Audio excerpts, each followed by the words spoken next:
और अब खबरें तफसील से। Jammu Kashmir official languages bill 2020 को राज्यसभा में भी मंजूर कर लिया गया है।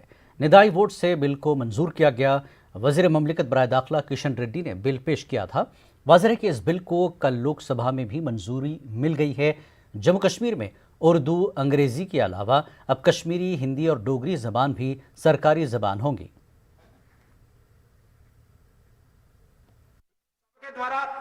जम्मू कश्मीर में जितने भी रीजनल लैंग्वेजेस है सबको भी हम क्षेत्रीय भाषाओं के द्वारा जो रीजनल लैंग्वेजेस को प्रोत्साहन करेंगे।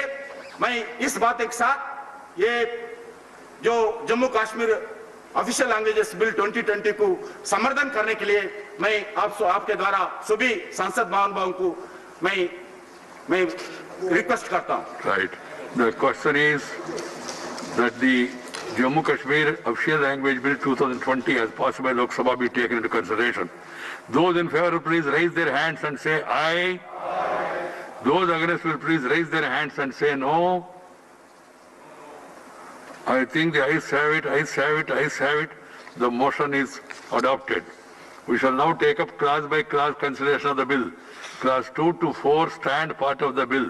Those in favor will please raise their hands and say aye. Those against will please raise their hands and say no. I think the ayes have it, the ayes have it, the ayes have it. Class 2 to 4 are adopted. Class 1, the enacting formula and the title stand part of the bill. Those in favor will please raise their hands and say aye. Those against will raise their hands and say no. I think the ayes have it, ayes have it, ayes have it. Class 1, the enacting formula and titles are adopted. The Mantri ji moved that the bill be passed. You have to move that the bill be passed. महोदय, मैं प्रस्ताव करता हूं कि विधेयक को पारित किया जाए। Motion moved that the bill be passed. The question is that the bill be passed. Those in favor will please raise their hands and say aye. Those against will please raise their hands and say no. I think the ayes have it, the ayes have it, the ayes have it. The bill is passed. मरकजी ममलिकत जितेंद्र सिंह का कहना है कि जम्मू कश्मीर के 70% लोगों की ज़बानों को सरकारी ज़बान में शामिल न करके नाइंसाफ़ी हो रही थी, जिसे मरकजी हुकूमत ने दुरुस्त किया है और उर्दू अंग्रेज़ी के साथ साथ कश्मीरी, डोगरी और हिंदी को भी सरकारी मौक़िफ़ दिया है। जम्मू कश्मीर की कुल जनसंख्या का 50.3% हिस्सा 50.3% कश्मीरी भाषा बोलता है। तो मोस्ट कॉमनली स्पोकन लैंग्वेज समझ लीजिए 50%। उसके बाद दूसरे नंबर पर है डोगरी भाषा जो लगभग 20.6%। तो ये दोनों भाषाएं कश्मीरी और डोगरी को अगर मिला दिया जाए तो जम्मू कश्मीर की लगभग 70 से 72-73% जनसंख्या इसे बोलती है। तो अब आप बताइए अगर इसको हम सरकारी भाषा की मान्यता ना देते तो कितना अन्याय होता। अब तीसरी आ गई हिंदी, तो राजभाषा होने के नाते अनिवार्य था कि उसको भी शामिल किया जाता और ऐसा ही किया गया और सही किया गया। तो इन तीन भाषाओं को सरकारी भाषाओं की मान्यता देते हुए साथ ही साथ at the same time Amit Shah ji ने पिछली व्यवस्था को भी नहीं छेड़ा कि कोई और एक उसमें किसी को कोई शंका या आशंका या विवाद ना खड़ा हो। तो पिछली भाषाएं जो अंग्रेज़ी और उर्दू चाहे जो भी मापदंड रहा हो उनको भी अपनी जगह पे रहने दिया। तो कुल मिलाकर के 5 भाषाओं को सरकारी भाषाओं की मान्यता प्राप्त हो गई।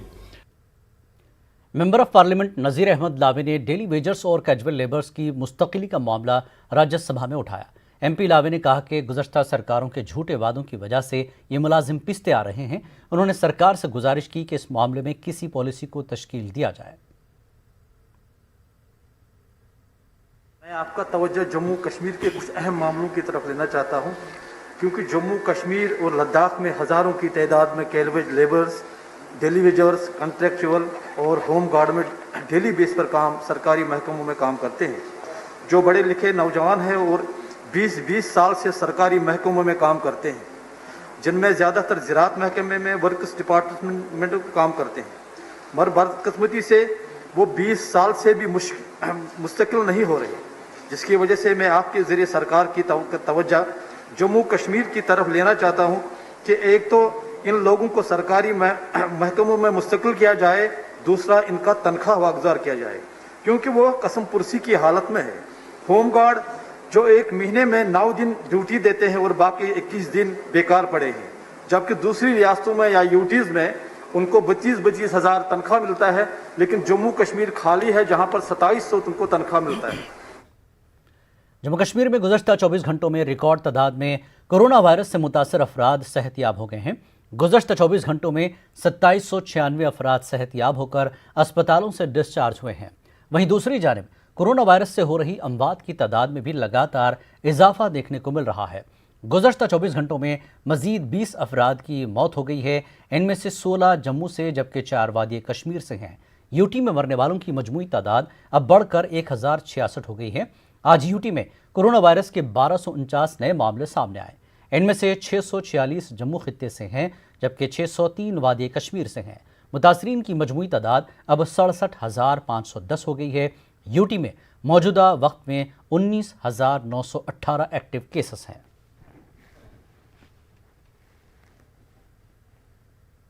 एक तरफ जहां जिला कठुआ में कोरोना वायरस के मामलों में लगातार इजाफा देखने को मिल रहा है, वहीं दूसरी जानिब इंतजामिया गंभीर नजर नहीं आ रही है। कोरोना वायरस की वजह से अब तक जिले में 16 अमवात हो चुकी हैं। कोरोना वायरस से फौत होने वाले अफराद को बेदियां पट्टन में जलाया जाता है। ये इलाके आबादी से बिल्कुल अलग हैं। इंतजामिया के इस कदम से लोगों में नाराज़गी है। न्यूज़ 18 उर्दू से बात करते हुए लोगों ने कहा कि कोरोना की वजह से फौत हुए अफराद की मैयत को बेदियां पट्टन में रास्ते के किनारे जलाया जाता है। उन्होंने कहा कि PPE किट्स और जिस ताबूत में मैयत को लिया जाता है उसे खुले में फेंक दिया जाता है। लोगों ने कहा कि इंतज़ामिया के इस कदम से काफ़ी ख़तरा है। उन्होंने इंतज़ामिया से गुजारिश की कि इस तरह की तौहीन न की जाए। उन्होंने अपील की कि एक जगह मुकर्रर की जाए और सबका सही तरीके से आखिरी रसूमात अदा की जाए और लोगों को कोई ख़तरा भी नहीं होगा। DC कठुआ ने कहा कि जल्द ही इस पर कार्रवाई की जाएगी और जगह भी मुकर्रर की जाएगी। सामने रास्ते में ही लाशों को वहाँ पे जलाया हुआ और आधी जली छोड़ी हुई हैं और ताबूत भी ऐसे हर सामान उनका खुला फेंका हुआ है। प्लास्टिक की बाल्टियाँ भी पड़ी हुई हैं। गरीब लोग बेचारे जैसे आते हैं कोई उठा के ले जाए और इनकी हवा वातावरण जो है वो सारा दूषित कर रहा है इस वायरस की वजह से। तो गवर्नमेंट को और ज़िला प्रशासन को अपनी इस नालायकी को देखना चाहिए कि किस हद तक उन्होंने ऐसे काम घटिया करे हुए हैं और हर चीज़ों को खुलेआम फेंका हुआ है। LG साहब को भी कहना चाहूँगा कि आप एडमिशन कठुआ को भी बोलें कि ये किस तरह की नालायकी आपने की है। एक यहाँ संस्कार कर दिया, दूसरा उधर फेंक दिया, कोई आधा जला, कुत्ते खा रहे हैं, ट्रैक्टर ट्रालियाँ जा रही हैं, प्रशासन का उधर कोई देख रेख नहीं है। हम ये रिक्वेस्ट कर रहे हैं कि भाई ऐसा ना किया जाए, इस पर गौर किया जाए और डेड बॉडी को सम्मान किया जाए। पिछली दफ़ा 5 डेड बॉडी आई, फिर 5 डेड बॉडी आई और ये क्या करते हैं आपने अभी देखा है उधर कि किटें वहाँ पड़ी हुई हैं, जो ताबूत है वो वहाँ पड़े हुए हैं और जो डेड बॉडियाँ हैं, मुझे कल भी किसी ने फ़ोन किया था कि जब वो डेड बॉडी आधी जली हुई है।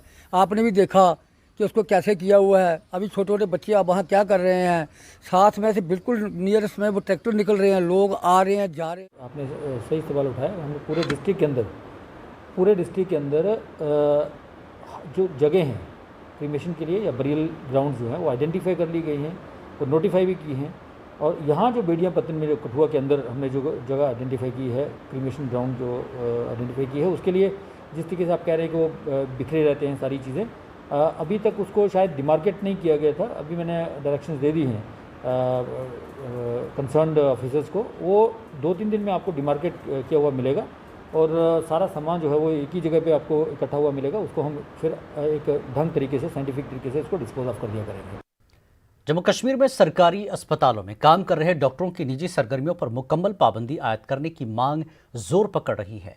कई लोगों का कहना है कि निजी क्लिनिकों और अस्पतालों में इन डॉक्टरों का काम करने की वजह से न सिर्फ सरकारी अस्पतालों का काम मुतासर हुआ है बल्कि अद्वियात और जांच के नाम पर एक बड़ा माफिया खड़ा हुआ है। पेश श्रीनगर से हमारे एसोसिएट एडिटर शब्बीर अहमद मीर की खास रिपोर्ट।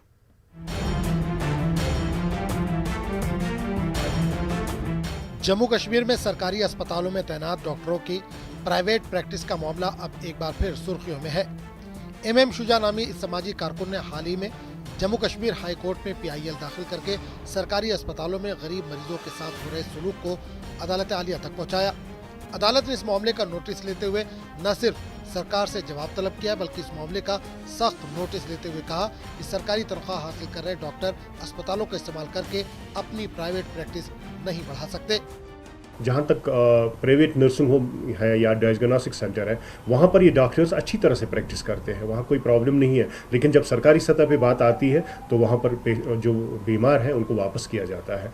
तो यही सूरत हाल हमने कोर्ट के सामने रखी। हमने उनको ये गुजारिश की कोर्ट से कि ये जो पब्लिक इंटरेस्ट लिटिगेशन है, इसके ज़रिए डॉक्टरों को ये बात वाज़ेह करनी चाहिए कम से कम जो इंतज़ामिया की तरफ से कि ये जो कोविड की सूरत हाल हमारे सामने है, इस दौरान वो बिल्कुल प्रैक्टिस बंद करें और जो लीडिंग डॉक्टर्स है या जो डॉक्टर्स है इसमें, वो अपनी जो तवज्जो है वो सिर्फ इसी पे मरकूज़ करें सरकारी अस्पतालों में। तो कोर्ट ने इस बात को संजीदा नोटिस ले लिया और हमें उम्मीद है कि अगली तारीख पर इसमें एक वाज़ेह सूरत हाल सामने आ जाए। कोर्ट की सरदनिश के बाद अवाम में एक बार फिर ये मुतालबा जोर पकड़ रहा है कि अस्पतालों में काम कर रहे डॉक्टरों की प्राइवेट प्रैक्टिस पर मुकम्मल तौर पर पाबंदी लगनी चाहिए।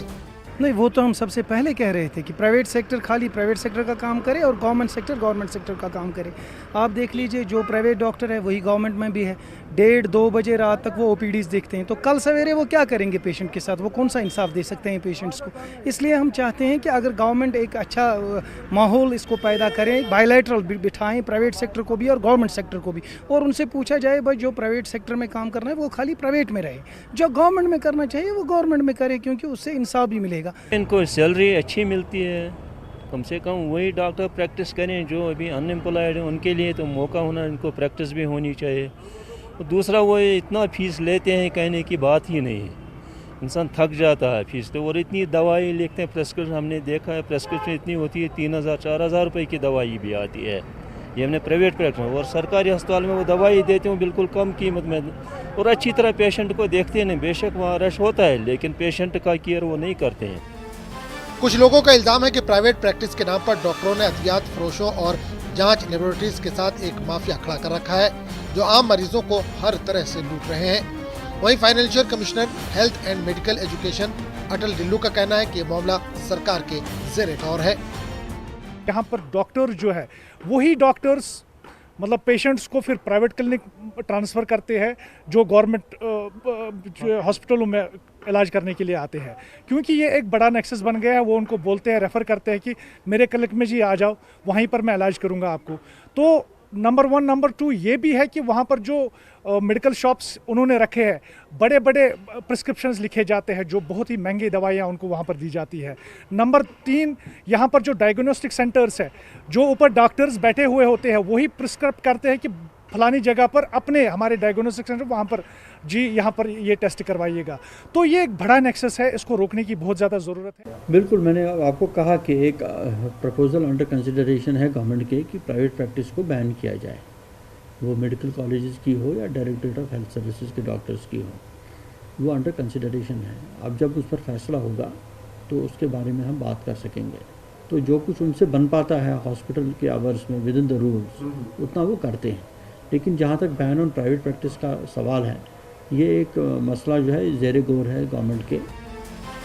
कोरोना वायरस वबा के दौरान जहां कई डॉक्टरों ने अपनी जान पर खेलकर मरीजों की खिदमत की, वहीं कुछ ऐसे भी डॉक्टर समाज में मौजूद हैं जो इन हालात में भी SOPs को वाला ताक रखकर निजी क्लिनिकों और नर्सिंग होम्स में काम करते रहे हैं। एक ऐसे वक्त में जब सरकार गरीब आवाम की सेहतयाबी के लिए कई स्कीमें चला रही है, अब ये जरूरी है कि सरकारी अस्पतालों में तिब्बी अमला दिलचस्पी के साथ इनको कामयाब बनाए, वरना गरीब लोग निजी क्लिनिकों पर पिसते रहेंगे। न्यूज़ 18 उर्दू के लिए श्रीनगर से शब्बीर अहमद मीर की रिपोर्ट। ब्लॉक दिवस के मौके पर लेफ्टिनेंट गवर्नर मनोज सिन्हा ने अखनूर का दौरा किया। LG ने जन अभियान प्रोग्राम में शिरकत की, लोगों की शिकायतें सुनी और उनकी परेशानी और इलाके की तरक्की की यकीन दहानी कराई। LG ने मौके पर ही कई शिकायतों का इजाला किया। इस मौके पर LG ने कहा कि जन अभियान एक ऐसा कदम है जिसके ज़रिए सरकार को आवाम के सामने आकर शिकायतें सुननी हैं और आवाम की मुश्किलात को हल करना है।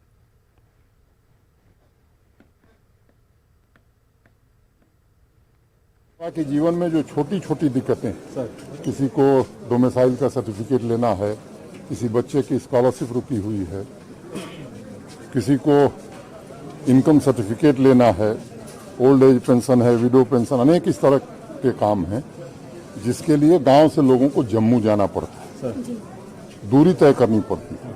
तो ये हम सब ने ये तय किया कि हर सब डिवीज़न पर इस तरह का बुधवार को, वेडनेसडे को 10 बजे से 4 बजे तक ये कार्यक्रम होगा। और हमारे सभी वरिष्ठ अधिकारी, आज यहाँ डीसी हैं, एसपी हैं, दूसरे जगह पर एडिशनल डीसी और एडिशनल एसपी होंगे, तीसरे जगह पर बाकी डिपार्टमेंट्स के भी लोग। वक्त एक ब्रेक के बाद फिर लौटेंगे।